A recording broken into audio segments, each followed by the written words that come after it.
In 40 years of trade work, I've patched more holes in walls than I can count. I've worked as a mechanic, a roofer, and a general contractor, and I've watched the same wall patch fail the exact same way in house after house. That tub of ready-mix filler you probably grabbed off the shelf last time is the reason those patches never hold. I'm going to walk you through the picture hook holes, the hairline cracks that keep coming back, and the big ugly gap with nothing behind it to hold anything in place. By the end, you'll know exactly which filler to reach for and how to pack it in so it holds for good. Most wall repairs don't fail because you're bad with your hands. They fail because you picked the wrong product for the job, or you used the right product the wrong way, and both of those problems show up in almost every house I've worked in over the years. I've seen guys who can frame a whole addition without blinking turn around and botch a nail hole, because nobody ever showed them the difference. Walk into any hardware store and look at that wall of tubs and pots, every single one of them promising no shrink, no crack, right on the label. That promise sounds great standing in the aisle, but it falls apart the second you get that stuff home and pack it into a real hole in your wall. A label can say whatever it wants. The wall doesn't care what the label says once that filler is sitting inside it drying out. Most of those tubs are built to look good on a shelf. They're not built to hold up inside your wall for 6 months. By the time we're done today, you'll know exactly which of these products are in a spot in your toolbox, and which ones you need to walk right past every time you're standing in that aisle, no matter how good the packaging looks. There's one repair coming up later, a hole with nothing solid behind it at all, that trips up almost everybody who tries it without knowing the trick I'm about to show you. We'll get to that one. First, let's talk about the hole almost every single one of you has sitting in a wall somewhere in your house right now. The most common repair in any house is the small hole left behind by an old picture hook or a shelf bracket, and half the time the plastic anchor is still sitting inside it, poking out from the wall just slightly, refusing to sit flush no matter how you look at it. You can't just skim filler over that. That little lip of plastic is going to show right through no matter how many coats of paint you put on it. Here's where almost everyone makes the same mistake. You reach for a pair of pliers and yank that anchor straight out of the wall. That move backfires on you in two separate ways.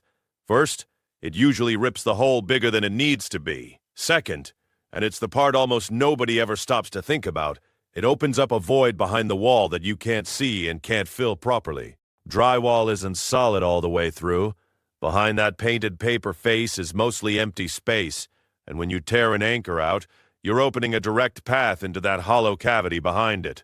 Pack filler into that kind of gap and it has nothing to grip onto, so it slumps right into the void instead of staying put where you actually need it. The fix is almost embarrassingly simple once you know it. Leave that anchor sitting right where it is. It's already doing a job for you, acting as a backer that gives your filler something solid to sit against, instead of open air behind the wall. Grab a sharp utility knife and run it flush around the anchor, trimming the top down so it sits just slightly below the surface of the wall.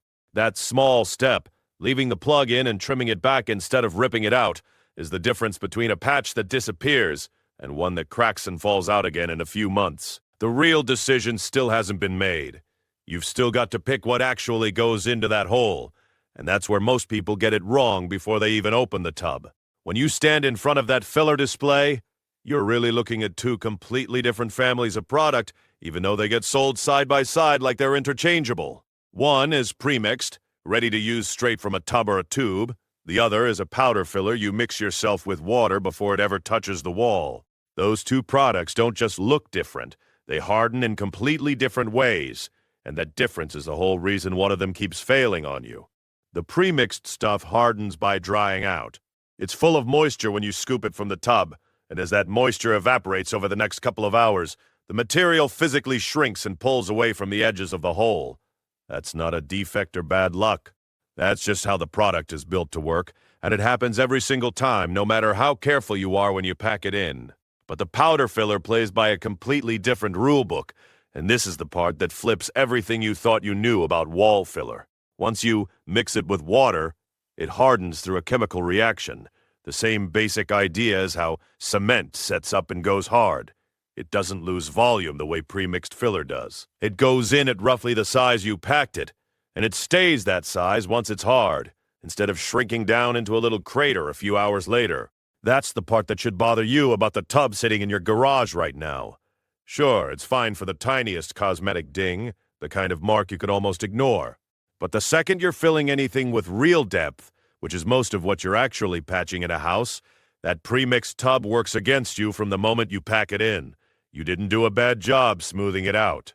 The product was never built to hold its shape once there's any real thickness involved. Now, I'm not going to pretend the powder filler is all upside. It takes more effort than popping a lid off a tub. You've got to mix it. And once it's mixed, you're working against a clock before it sets up on you, which means it's nowhere near as grab-and-go as the premixed stuff, and there's a real learning curve the first few times you use it. The convenience of that ready mix tub is real. It's just the wrong kind of convenience for the job most people are actually doing with it. So here's where that leaves you. If the hole has any real depth to it, and most of the holes and gouges you'll run into around a house do, the powder filler is the one that's actually going to hold. Once you've made that switch, though, knowing which product wins doesn't help you much if you don't know how to mix it and pack it the right way. Get that part wrong, and you can ruin a good product just as easily as you can save a bad one. Mixing powder filler is simple, but there's one rule that trips people up right out of the gate. Only mix small batches at a time. A big bucket of this stuff goes off fast once that chemical reaction kicks in. And if you lose control of a full bucket, you're not losing a little bit of material, you're losing the whole batch and starting over from scratch. Grab a small mixing tub. Something around a liter is plenty. Start light on the water. Add your powder a little at a time and work it into a creamy, smooth mix. And if it's still too thin and won't hold its own shape, add a touch more powder, or if you go too far the other way and it gets stiff and hard to spread, splash in a little more water. You're working in small batches, so you're not going to ruin anything adjusting it as you go. Once you've got a good mix, the way you pack it into the hole matters just as much as the mix itself. Work from the center of the hole outward, pulling your knife in different directions each pass, instead of dragging straight across from one edge. Drag your knife straight across a hole in one direction, and you'll pull filler away from that far edge, leaving a little dip right where you need it flat. Working outward from the middle keeps that from happening. Leave the patch sitting slightly proud, just a touch raised above the surface of the wall, instead of trying to get it perfectly flush while it's still wet. That feels wrong at first. But sanding down a high spot takes a couple of minutes with a sanding block, while going back to fill a low spot means mixing up another batch and waiting on the whole process all over again. Skip that last step and you're stuck redoing the whole hole. Get it right, and here's the payoff that makes powder filler worth the extra effort. Once it's packed in, you're looking at roughly 20 minutes before it's hard enough to sand. There's no standing around waiting on evaporation to finish the job the way you do with a pre-mixed tub, especially once there's any real depth to the fill. 20 minutes, and you're ready to move on to the next hole in the house. Get the batch size right, get the packing direction right, and leave it a little proud instead of flush, and you've already avoided the 3 mistakes that ruin most powder filler jobs before they ever reach the sanding stage. Nail those 3 and you're set. There's one exception worth knowing about before we move past holes and into cracks, because there's actually a premixed product out there that earns a pass, as long as you understand exactly where its limits sit. There's one premixed product that actually earns a permanent spot on your shelf, and it would be dishonest not to mention it after spending all that time on why tub fillers usually let you down. It's a lightweight filler. It's built with air mixed right into the material instead of just plain paste. That's why it behaves differently than the ready-mix filler we just talked about. It dries fast without going through the same shrink and crack failure, because there's a lot less material actually in there to lose moisture and pull away from the edges. What you gain in speed, though, you lose in strength, because this stuff has almost no real depth capacity and no structural backbone to it at all. So here's the line I'd draw. Nail pops, small surface dings, little plaster scuffs that barely break the surface. Grab the lightweight stuff and don't think twice about it. Anything with actual depth, or any kind of real gap or void behind the wall, skip it entirely and go straight to the powder filler instead. Holes are covered now, at least the everyday kind. The next problem is something almost everyone gets wrong in a completely different way than holes ever go wrong, and it isn't holes at all. It's the cracks that keep coming back no matter how many times you've already filled them. Cracks trip people up in a way that's almost the opposite of holes. Your first instinct with a hairline crack is to skim a little filler right over the top of it and call the job done. That instinct is exactly what's been costing you, because a crack filled that way almost always comes right back in the same spot within a few months. The fix sounds backward the first time you hear it. You actually need to make the crack worse, before you can fix it for good. Take a utility knife and cut a V-shaped groove, running along both sides of the crack, digging down into the wall material as you go. And yes, it looks aggressive and it's a little messy, but there's a real reason behind it. A hairline crack filled flat gives your material nothing to grip onto. It's sitting on a flat surface with no depth and no edges to hold it, so it pops right back open under the smallest bit of movement in the wall.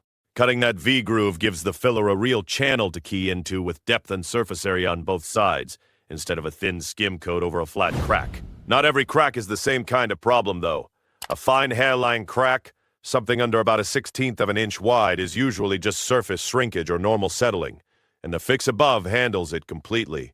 A wider crack, especially one that's spreading or stepping up in a stair pattern, wider than about 1/8 of an inch, can be a sign of real movement behind the wall. And that's a different job entirely that needs more than a filler knife. For the ordinary hairline crack, pack that groove with the same powder filler you used on the holes. Run your knife straight along the crack line to smooth it flat, and give it a light sand once it's fully set. Cracks are handled now. It's time for the repair everyone dreads the most. The big hole with nothing behind it at all to hold anything in place. Before we get to the hole everyone dreads, there's a smaller trick worth knowing. It's for odd, shallow damage that doesn't sit in a neat little circle. Pick a filler knife wide enough that both edges ride flat on the good part of the wall, while the middle of the blade bridges across the low spot. That way, your filler follows the actual plane of the wall instead of dipping down into the damage and leaving a hollow you can feel with your hand later on. Now we get to the big one, and a large hole in drywall with nothing behind it at all is different from every other repair in this video, because there's no anchor, no plug, no plaster to work with. Just an open void into a hollow wall. Pack filler straight into that kind of gap and it doesn't shrink and crack the way the ready-mix tub does. It just falls straight through. There's nothing there to hold it up in the first place. This is the repair I promised you back at the start, and the fix is a lot simpler than most people expect. Grab a can of expanding foam and pack it into the void as a backer, building it up in layers until it gets close to the surface of the hole. Let it cure completely. Then trim the excess off flush with a sharp knife once it's firm enough to cut cleanly. Once that foam backer is trimmed flush, you've turned an open void into something solid, and now you can fill right over it with the same powder filler you've been using on everything else in this video. Because it's a bigger repair, leave it slightly more proud than usual.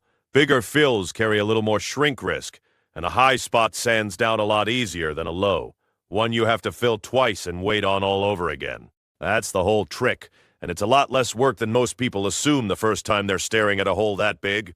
What looked impossible to fix without cutting the wall wide open and running out for lumber turns into a repair you can finish in an afternoon with a can of foam and the same filler you've already got mixed up on your bench. No special tools, no drywall patch kit, no calling anybody. Just a solid backer under the right filler, and a repair that used to scare people off becomes just another Saturday afternoon job. Every single repair in this video, no matter which one you're doing on any wall in your house, ends the exact same way, whether it's a picture hook hole, a crack, or the biggest gap you've ever stared down. It ends at the sanding block. Sanding is the step almost everybody rushes, and it's the step that decides whether your patch disappears or stands out like a sore thumb once you've got paint on the wall. Wrap sandpaper around the small block of wood. Don't just sand with your bare hand. Sanding by hand puts uneven pressure across the patch and leaves little pits and dips you won't notice until the light hits the wall wrong. Stick with something in the 180 grit range. Anything coarser cuts through the patch fast and can chew right into the paper on drywall or the plaster underneath it. And once you've cut through that layer, you've created a whole new problem to fix. For bigger repairs, an orbital sander hooked up to a dust extractor gets you a flatter finish in less time, and it keeps the room from filling up with a cloud of dust while you work. Two mistakes ruin this final stage. Sanding before the filler is fully hard leaves you dragging soft material instead of cutting it clean, and painting before it's completely dry causes an uneven flashing, where the patch soaks up paint differently than the wall around it. Wait until it's genuinely hard, and wait until it's genuinely dry, and both of those problems disappear completely. Get the sanding right and the patch vanishes the moment paint goes over it. That's the whole payoff of everything we've covered today. A repair so clean that nobody walking through your house would ever guess there was a hole there in the first place. None of this takes fancy tools or a call to a contractor. Grab the right bag off the shelf instead of the tub, pack it the way we just covered, and that patch holds for years instead of months. Drop a comment and tell me what wall problem you're fighting with right now. I read every one, and your fix might show up in this